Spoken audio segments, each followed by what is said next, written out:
Good morning, good afternoon, good evening. Comrade Geza has given his signal. The people are being asked to come out on the street on the 31st of March.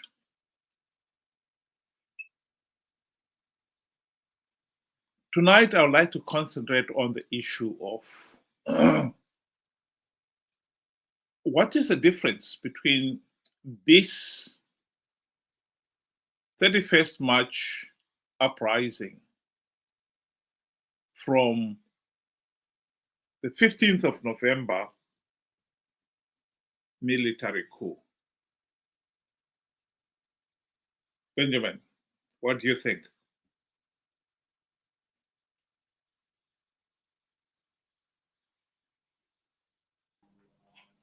Good day to you and good day to our viewers. Thank you for joining us.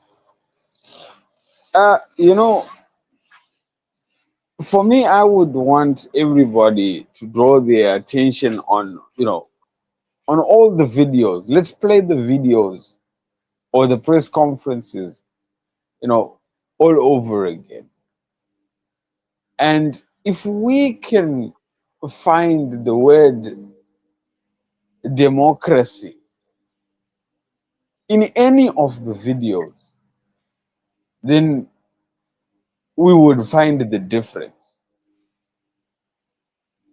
And I am willing to state that there is nothing, absolutely nothing, that talks about the will of the people. A candidate has been given, a candidate was given to us. How can we find a difference there? There is none, absolutely none.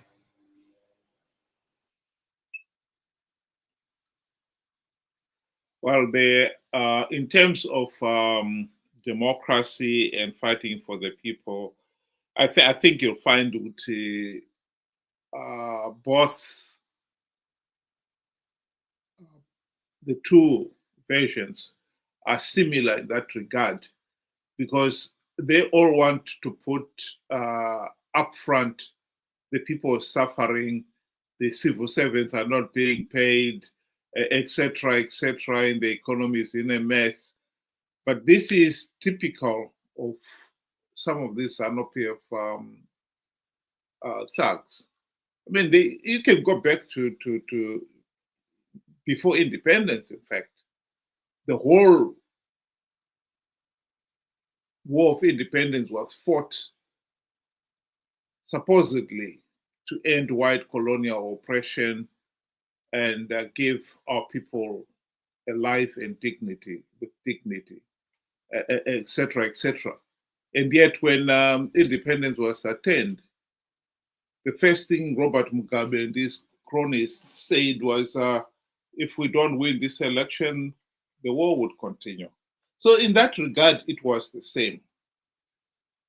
But the other thing I was interested in is I really don't see this 31st March being a replica of the 15th of November 2017, in the regard that the first step then in 2017 was the military deployment. In the small hours of 15th November, Mugabe woke up with a revolver at his temple, and he was put under house arrest. Tanks and other various equipment were deployed to key institutions like the ZBC, the BBC, the ZBC rather, and so forth. And then the people were only invited to join, to go out in the street on the 17th, when I think the heavy lifting had already been done. I do not see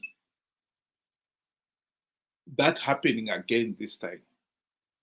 I do not see Mnangagwa being put under house arrest. Do you?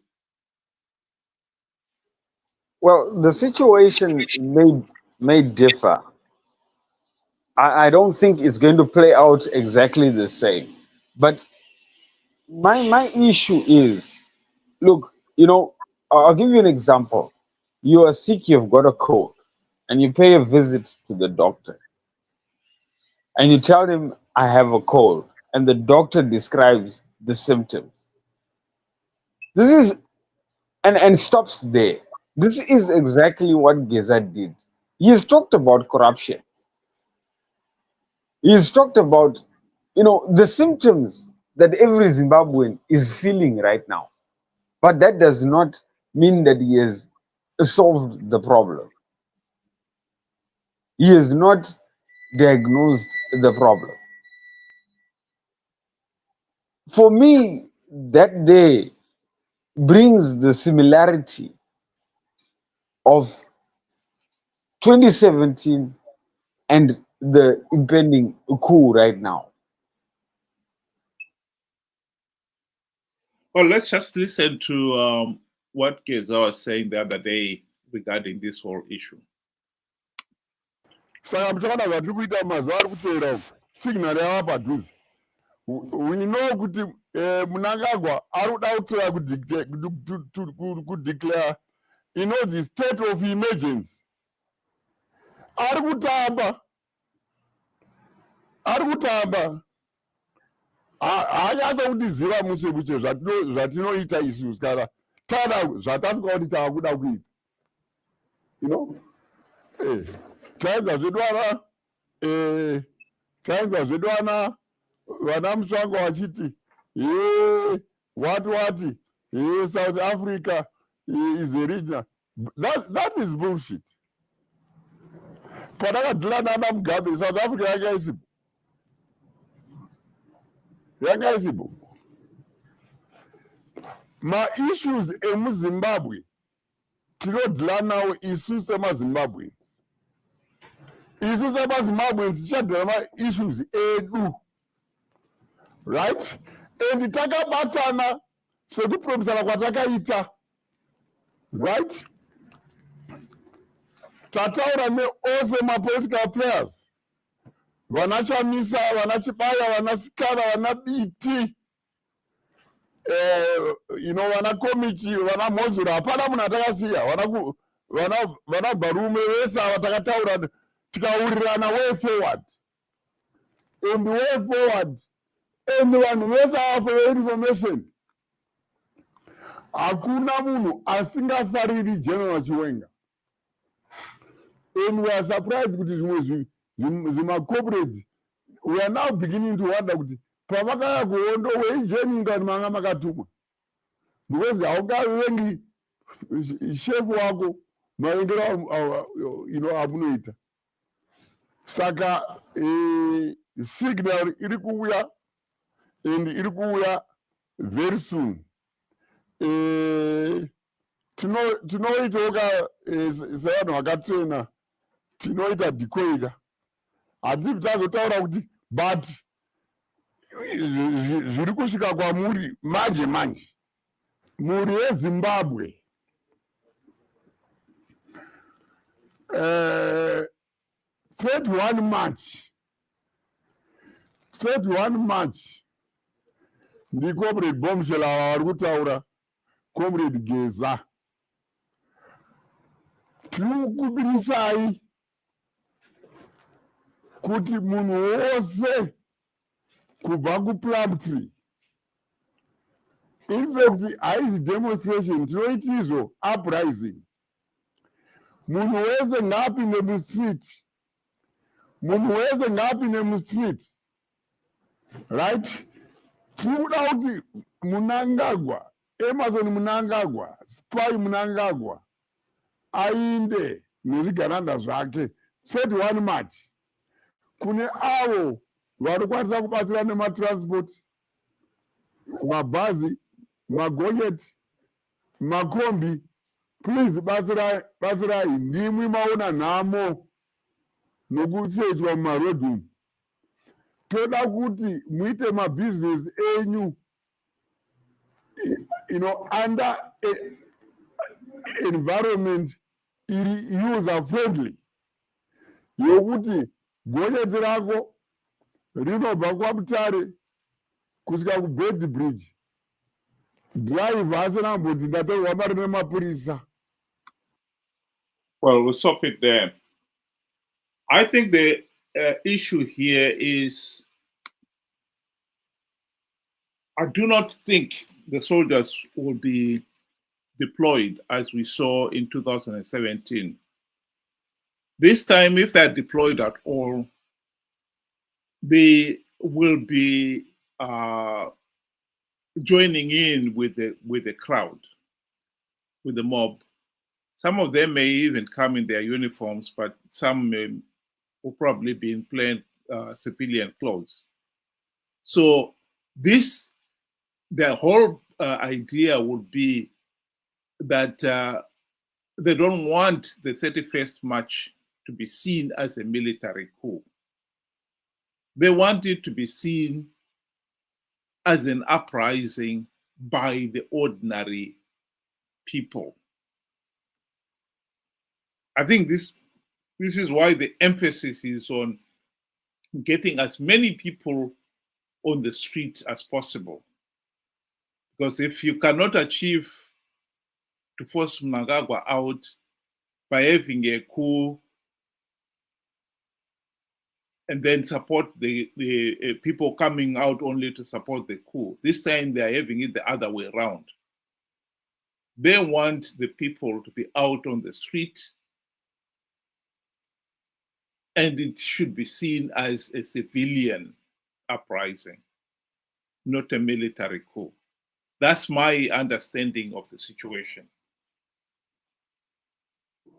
So are we then saying that we are going to have something of like what happened in Mozambique a few months back?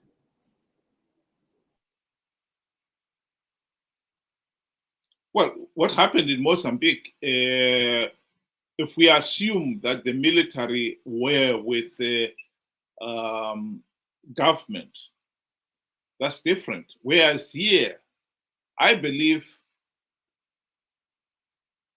as much as Geza is clearly being supported by the military do not want to go the extra mile and actually deploy the soldiers. So many vehicles detached and sent to State House, so many sent to Pocket Hill, so many sent to all the various institutions and announcing that the borders have been closed. It's not going to be a military takeover. That is the point. And I think they are well aware of the fact that the 2017 military coup, as much as they tried their best to cover it up as a military assisted transition, everybody could see that was a military coup. And I think they realized that the world and SADC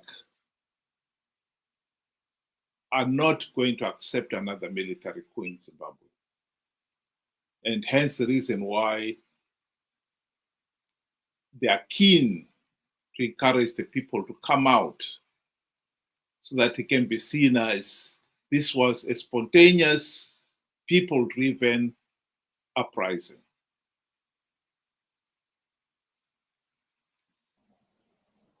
Okay.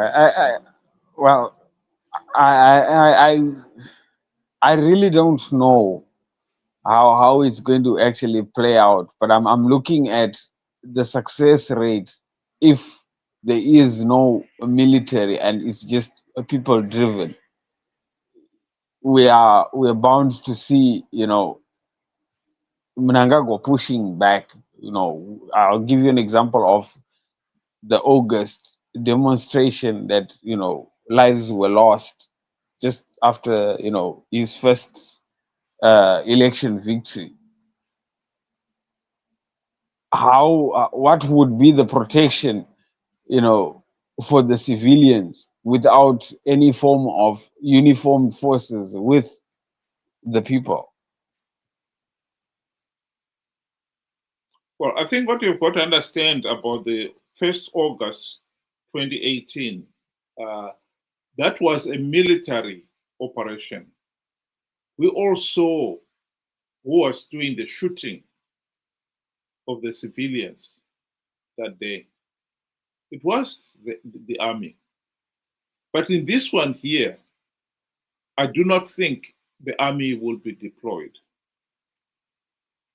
If anything at all, the army would be deployed, but will be in the background. This is why I think if we listen to this video clip a bit more, you'll hear Geza addressing specifically the police that they should not attack the demonstrators, and yet never refers to the army, although we all know that the army in the past has been heavily involved. Let's just play this video clip a bit more. Ndo zvatoda kuti zviite. Saka budai mese musapote third one match. Toda kuti vanhu vaende, right? Kuma law enforcement agencies. Shatira kukumira mutamba. Mpana yemutamba iwe. Wakanditumira vafana vekuhomeside nema AK 4 masquad kuti vandiuraye ini. Mhosva yangu ndei? Mhosva yekuti ndinoda kutaura kuti iwewe nemapurisa ako mugare zvakanaka. Ndio monditsvagira nema AK ini mutamba. Kwana wazviwa? Kwana. Ndati mutamba kwana. Saka apa ndiri kutaura kuti hatidi kunzwa kuti pane demonstrator arohwa, pana demonstrator akuwara. Because let me warn you guys, it's a wave, it is unstoppable. Saka kana musikaoni zvinhu on the ground, yeti mune chance yekupuwa intelligence nevakomana venyu vepeace kupusa kwenyu, jero richakupinzai hamuri bude ana mutamba. Mark my words. He is specifically addressing the police. He's not addressing the army at all, which will imply that the army is already on the side of the demonstrators. But they will not be, and I don't think they want to be seen as the ones who were deployed first, arrested, put Mnangagwa and a number of his key officials under house arrest, as happened in 2017. They want this to be seen as a people uprising. And this is why they are so desperate to make sure that people go out in their hundreds of thousands. If the police, the riot police in particular, were to be deployed, I think the warning there is the army may use that as an excuse to intervene, that they were protecting the demonstrators, the civilians. So this could be a very tense situation. How much of it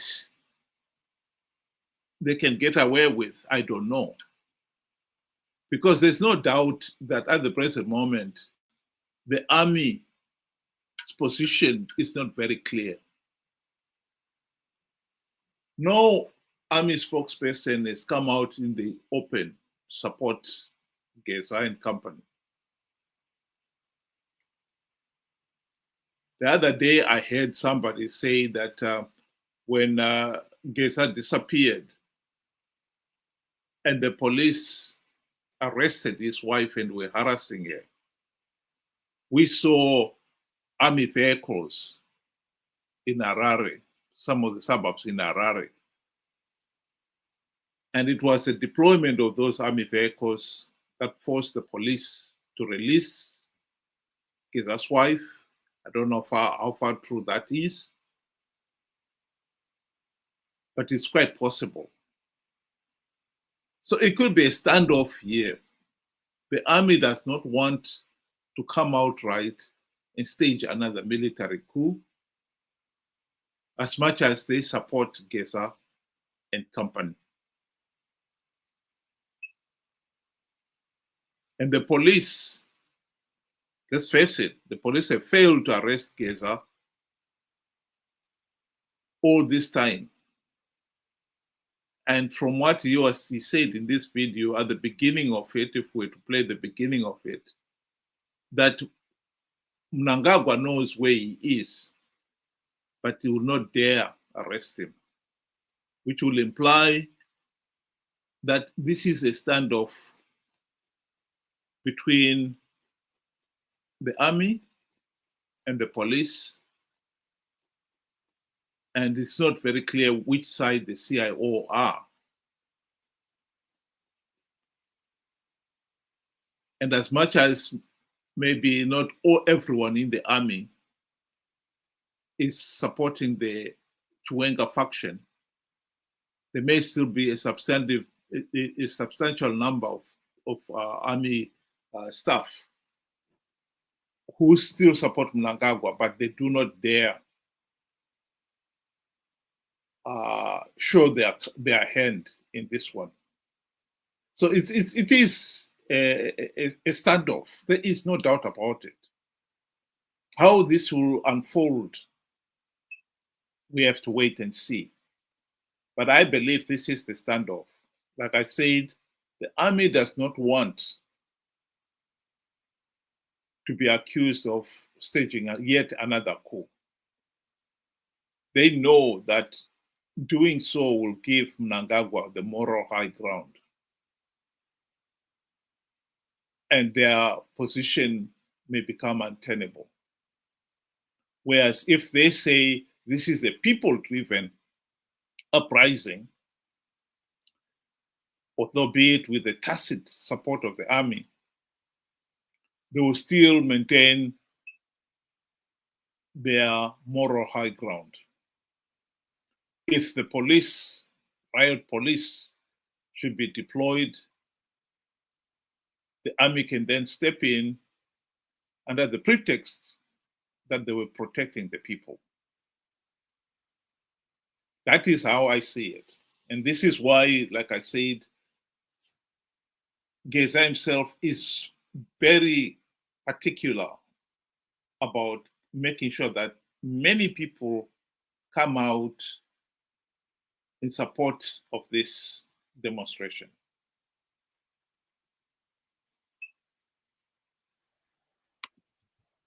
Yeah, that's a very interesting observation that I didn't look at it that way, but it does make some sense, yeah, at the end of the day.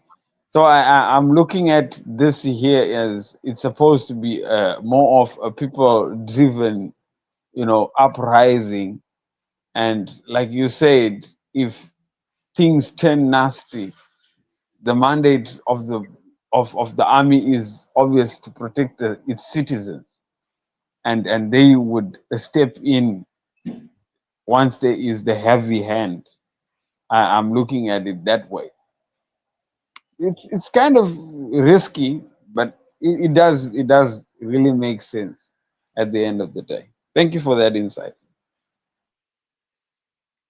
Well, the other aspect that we have got to also take into consideration here is the involvement of the opposition. I believe the opposition is vital. This is why Geza has made it very clear that in this particular instance, they are really keen to get the opposition on board. The opposition has the advantage that they can bring in their supporters. And in the past, watching people cheering the soldiers in the streets, do you think they're putting... Sorry about that. And in this particular case, that has helped boost the numbers. We have got also to remember that most of these demonstrations will be in the urban centers. This is opposition stronghold areas. And so getting the opposition to back the 31st uprising is absolutely crucial, particularly if you are going to count on the people and the numbers being the driving force in this case. I'll just play this video clip which shows what happened in 2017. Let me... Too much trust in the army, and could they even come to possibly regret the military takeover? Well, you know, a military coup is not a picnic.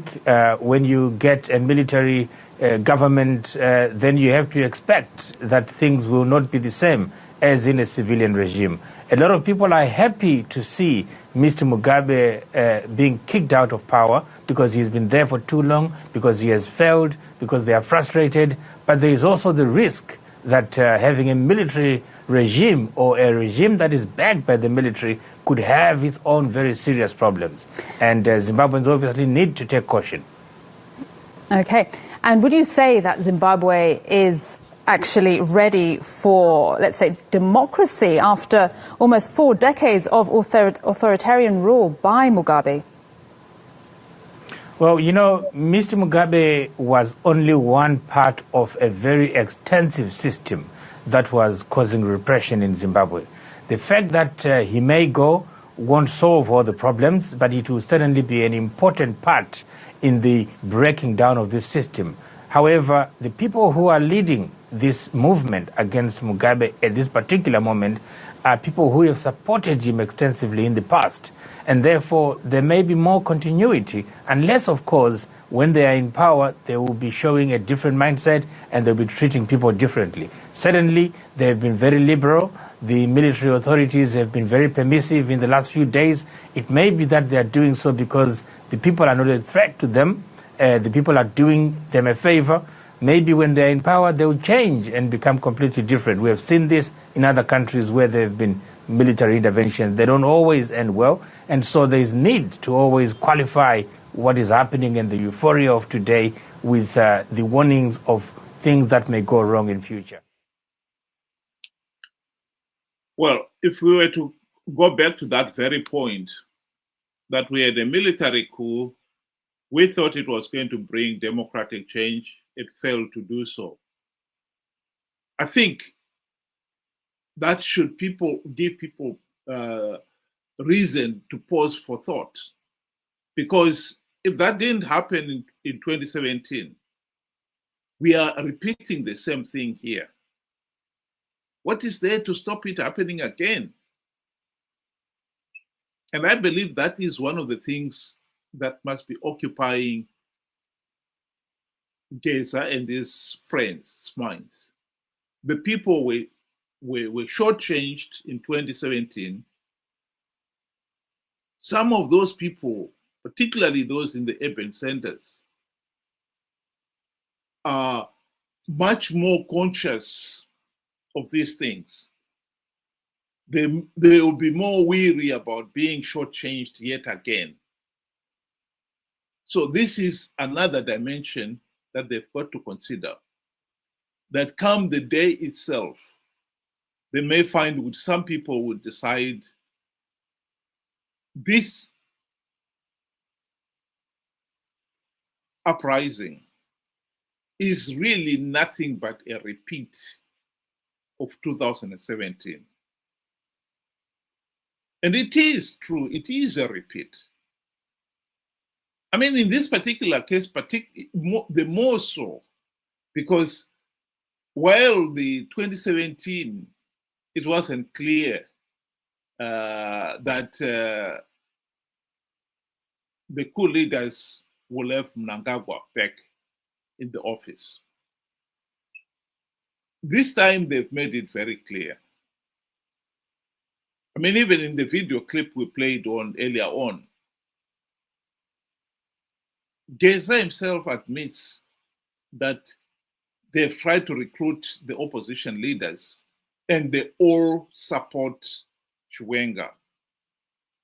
In other words, they would accept Chiwenga as president. This talk of a new GNU with particularly more so the same opposition leaders whom the nation has known this last 25 years, and no, they failed to implement even one reform. It's going to be a problem for the whole thing. Because the opposition now, whether people want to admit it or not, has been wholly discredited. And that is one of the problems that they have got to face. One other thing that we must look at is the people of Zimbabwe, they follow individuals rather than looking at the message behind. So I think the whole operation and the ace that they used was the opposition is in agreement with what is going on. They are for Chiwenga. This was a big card that was played, and if you follow social media, it tilted the citizens into believing this movement is genuine, because let's not forget, the past elections, Chamisa had over 2 million, and by just mentioning that he is agreeing to it and he has not said anything against it, and somebody that doesn't say anything against means that he is agreeing to it. So now I think with the prospect that maybe Chamisa can get into power, just like what was promised to Tsvangirai before, people may follow this whole movement and will go into the streets. It's one that that is tricky, but knowing the people of Zimbabwe and their love for certain individuals, they would make a decision in a half, based on just that, which is really scary. Yeah. Yes, it's possible that may well be what turns out. But I think in this particular case, we've got also to remember that since January last year,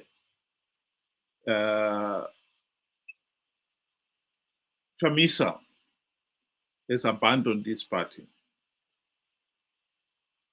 Yes, there are some people who continue to follow him, and you'll probably have no problem remobilizing them now that he has been offered an opportunity to get back on the gravy train.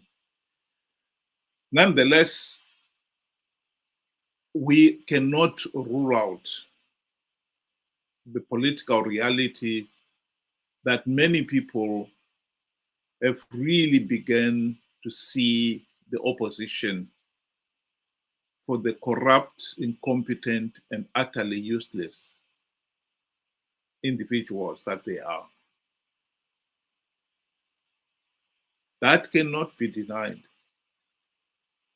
Many people right now are seeing this as, this is just an endless cycle.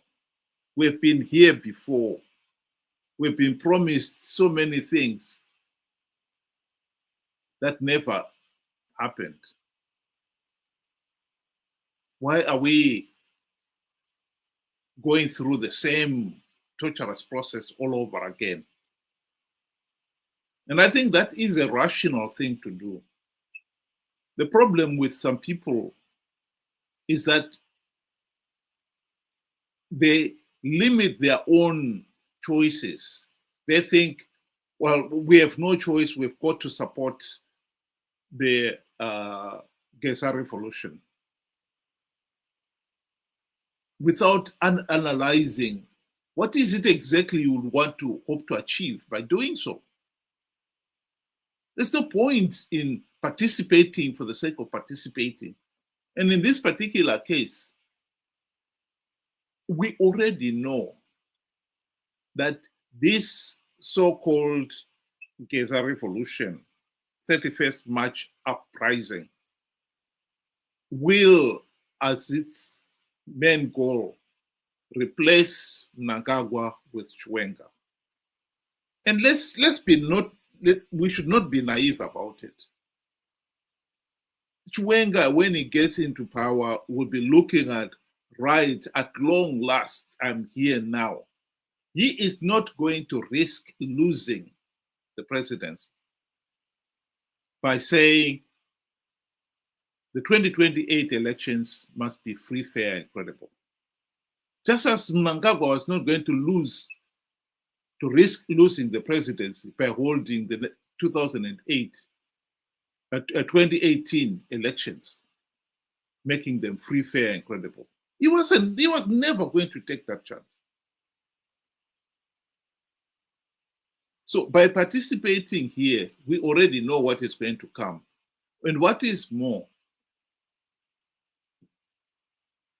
this uprising will take a lot of its legitimacy from the number of people who turn up. If hundreds of thousands of people turn up on the street, it will take it as an endorsement of the new regime as its legitimacy. Now it can do whatever it damn well pleases. Just as Mnangagwa did whatever it damn well pleased in 2018 and beyond, because he pointed to the people in the street who supported the coup. We should be careful that we don't keep on endorsing and giving legitimacy to a system and perpetuating it. And we end up paying the price for it. If you participate on the 31st of March, you must know you are giving the regime legitimacy. And here we should also remember that Chiwenga is part of the present political system. He was part of the Mugabe political system. They all played their role in establishing the dictatorship and sustaining it. Chiwenga knows that Mnangagwa and the rest of the ZANU-PF cronies rigged the 2023 elections. He knows that. And he also knows that if he was trying to risk holding free, fair, and credible elections in 2028, he will lose. He's not going to take that chance. So here we have got somebody whom we know, if we support on the 31st of March, is going to do everything in his power to make sure that the dictatorship is not dismantled. Why would you want to do that? So this is going to be a really interesting development, the way I see it, Benji. Yes, I agree with you. And for me personally, I see the signs and the symptoms of 2017 in what is playing out here, where the war veterans, they come up with their candidate, they impose it on us, and the people, they just gladly accept and they follow. But one thing that we must realize is, since independence, Zimbabweans have never had a meaningful say in who governs the country. We know that ZANU-PF has been rigging elections throughout. And it now means that we are now accepting this as, as the new normal. This is how we change leadership. ZANU-PF just simply has a fight or feud, and we take on, or we take sides of the new guy, who really shows that they are simply just the same as the previous dictator. Mugabe was a dictator. He was removed, and the war veterans imposed Mnangagwa on us, who was a dictator himself, and he proved it in his earlier years, in his earlier political years, that this is the person who he is. And we have seen what Chiwenga is capable of. And we cannot turn a blind eye to that. This is a guy that was Minister of Health, and he fired all nurses just because they wanted a pay rise. We have to be careful. We really have to look at the facts, the evidence, and the history. It is clear as daylight. And once we do that, we can map our way forward out of this mess and get ourselves really out of the mess. Thank you. Just before we close, I just want to comment on some of the people who have sent their comments there. I've got MC. On the first point that opposition is led by sheep. Well, maybe they are sheep, but they know what they are doing. The opposition leaders in Zimbabwe since 1999 have sold out. And I think it is no exaggeration that the opposition, MDC, Triple C, are ZANU-PF in all but name. They failed to implement even one token reform, even when they had the golden chance to do so. And they've been participating in these flawed elections to give ZANU-PF legitimacy.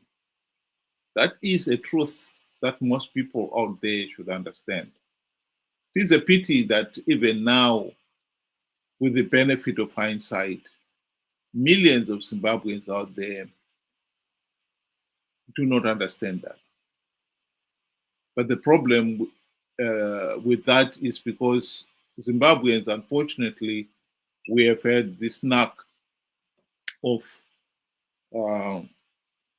refusing to think for ourselves and letting the leaders do the thinking for us. And those leaders have always looked after their own selfish interests and conned us to participate in processes that had absolutely no benefit to us. Ben, I don't know whether you want to say anything on the remark there by Socrates.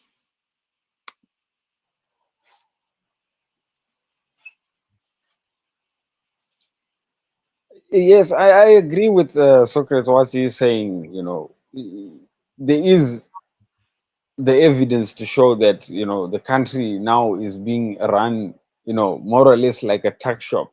That you can let your kids do whatever they want and your friends as much as they please. But we need to address the real problem. The real problem is that for years or since independence, our leaders have never been held accountable to anything. And this is why they are doing what they are doing. The only way we can have accountability is by us ensuring that going forward, we have free, fair, and credible elections. That way, our leaders will know that, if they go out of line, they will see the door. That is the only way. This of us, wanting to get the quick fix, removing one dictator and putting the other, is just like I said, it's a quick fix. You're not really fixing the problem.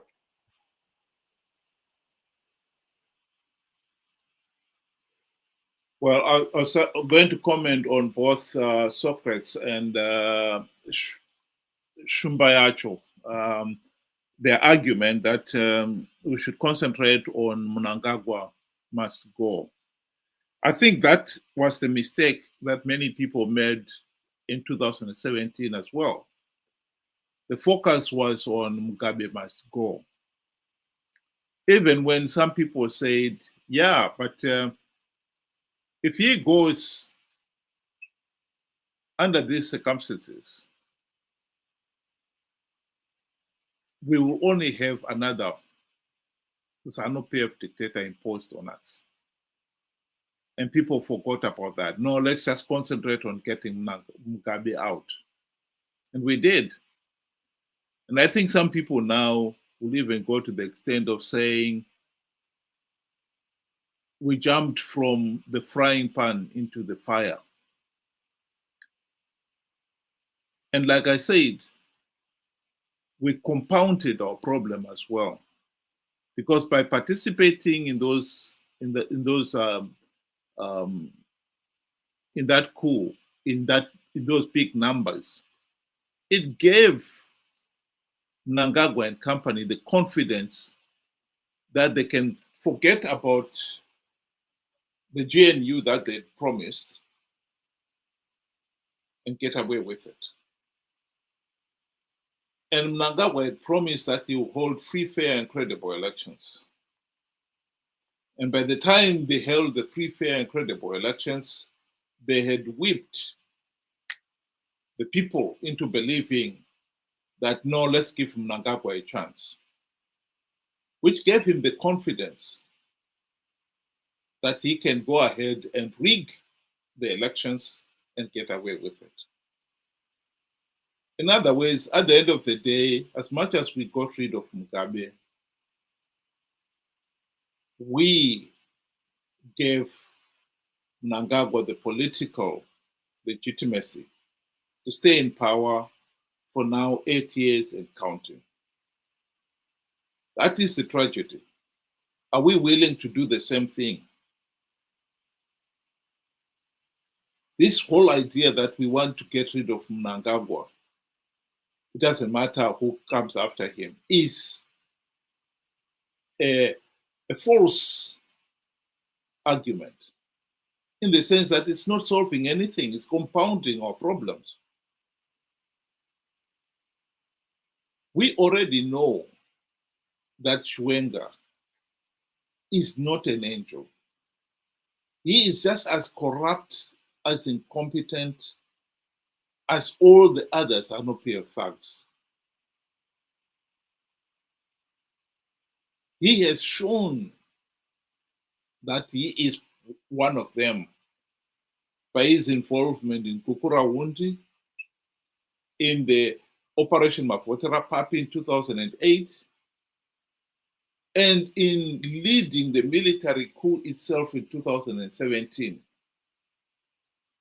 For us to pretend that we don't know who he is the most ridiculous argument anyone can give. So for us to deliberately drag ourselves into a situation where we're giving more life, more oxygen to the dictatorship,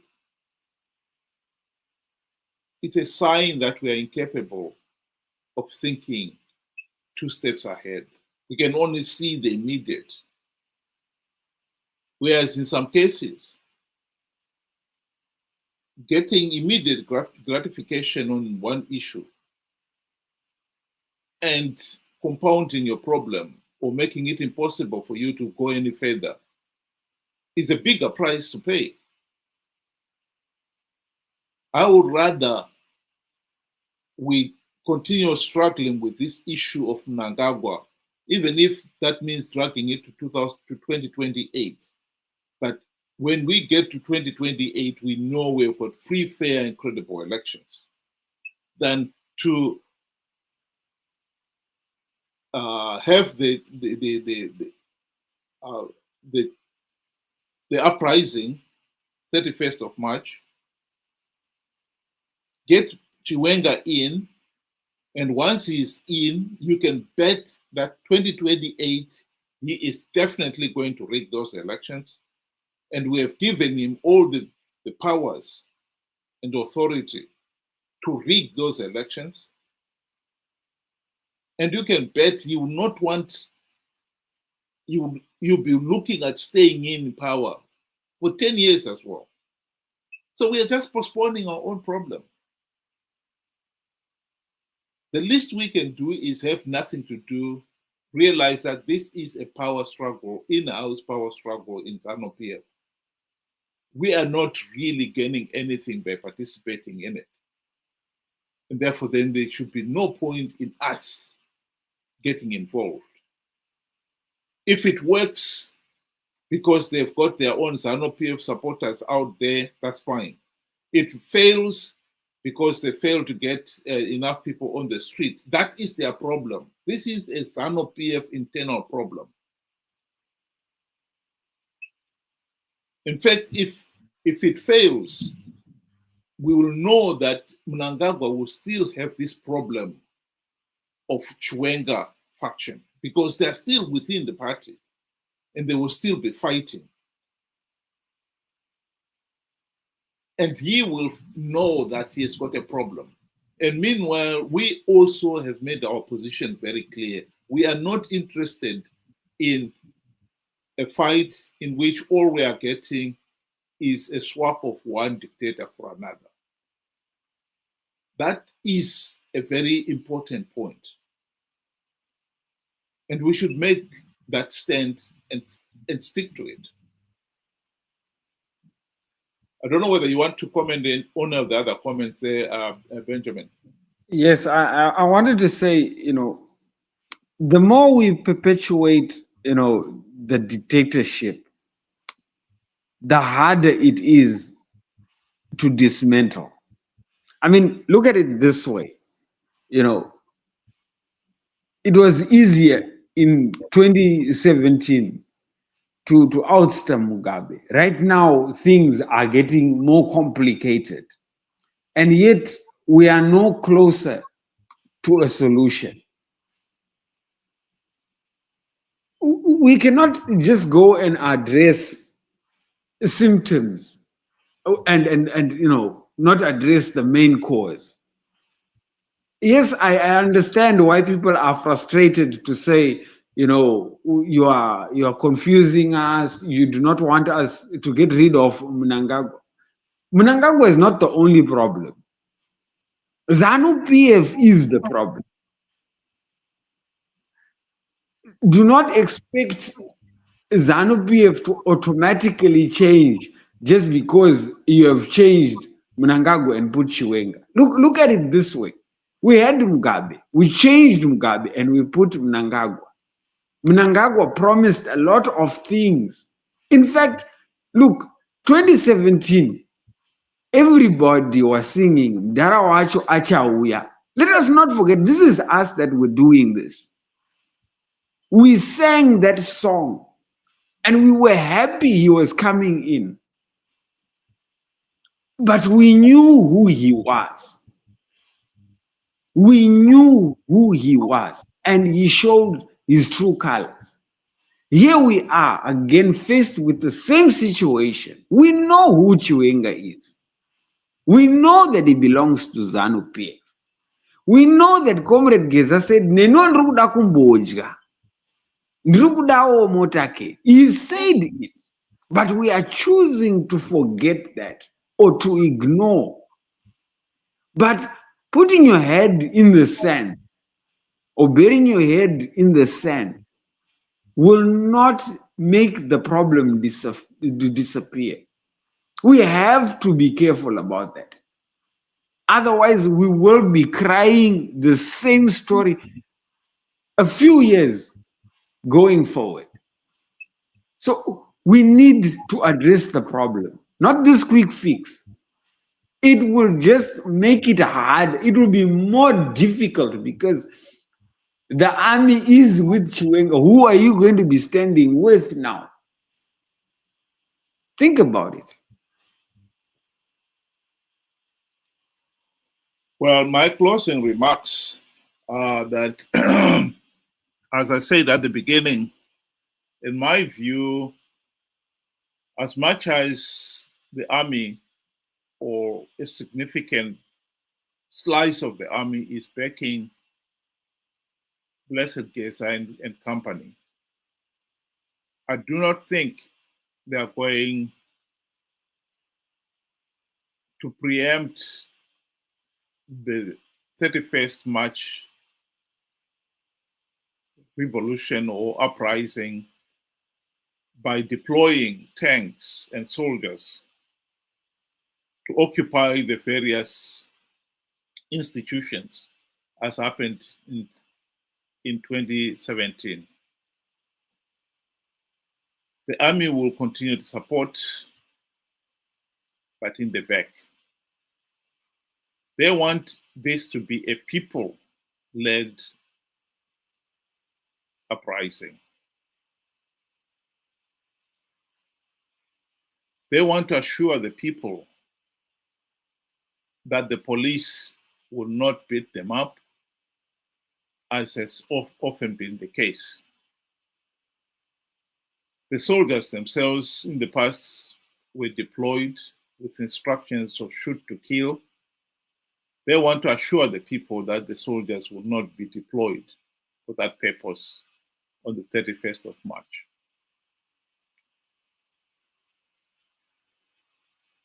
The only problem I have is that this uprising, as much as they want it to be seen to be led by the people, once the objective has been achieved, they've made it very clear they want Chiwenga to be president.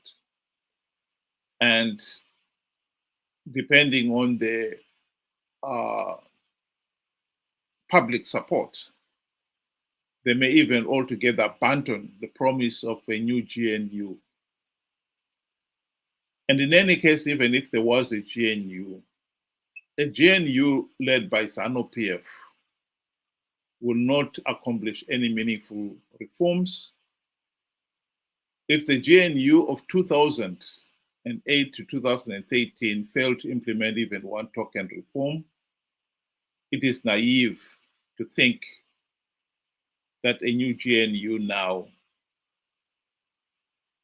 where ZANU-PF holds all the cards, will accomplish anything. And Chiwenga, having waited all this time to finally get into State House, will not risk losing the presidency by making sure that 2028 elections are free, fair, and credible. So we are literally back to the dictatorship. And it is for that reason that I'll argue Zimbabweans to seriously think about this. We supported the 2017 coup thinking it will be going to bring change, only to find we had given more oxygen to the dictatorship that had allowed Mnangagwa to stay in power for the last 8 years at least. And now we are going to do the same thing again. Come out in our hundreds of thousands to support one faction of the dictatorship, and that will then take over, and it will in turn want to stay in power for another 10 years at least. This is just madness, and we should stop it. Thank you very much. Ben, do you want to give your closing remarks? No, I think, in closing, we really need to think about it. I mean, we have the evidence of what we did in the past, and nothing has changed. We are simply just repeating the same thing out of desperation, and desperation that I understand. We are living a nightmare, but within the nightmare, we shouldn't lose our heads. What we should be doing is looking for a lasting solution, coming together and finding a lasting solution to rid ourselves of ZANU-PF completely. Not just the quick fix of let's remove this leader and put this leader from within the same, organization, same DNA. I'm not with it. I'm sorry to say, but I will not be supporting this, this movement. Thank you very much, Ben. So here we are. The 31st March uprising is to be led by the people. The army will be in the background. The army is not prepared to have another military coup. And in this particular case, it gives us, the people, the power. Are we going to support another meaningless